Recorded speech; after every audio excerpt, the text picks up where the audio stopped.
Football বিশ্বে আবারও আলোচনা চলছে আর্জেন্টিনা স্পেনের ফিনাসিলিমা ম্যাচ নিয়ে। কোপা জয় আর্জেন্টিনা ও ইউরোপ জয় স্পেনকে নিয়ে ফিনাসিলিমা আয়োজন করবে ফিফা।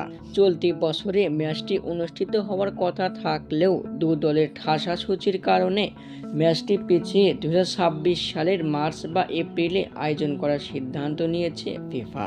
এর আগে 2022 সালে ওয়েম্বলিতে ইতালির বিপক্ষে আর্জেন্টিনা ফিনাসিলিমা জিতলেও কনমেবল চাইছে এবার ইউরোপের বাইরে আয়োজন করতে।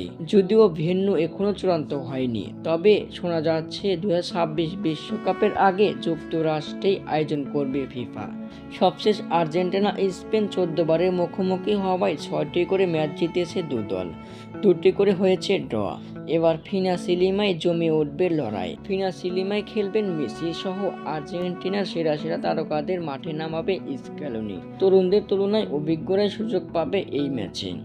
এবারও ফিনাসিলিমার শিরোপা ঘরে তুলতে চায় আর্জেন্টিনা।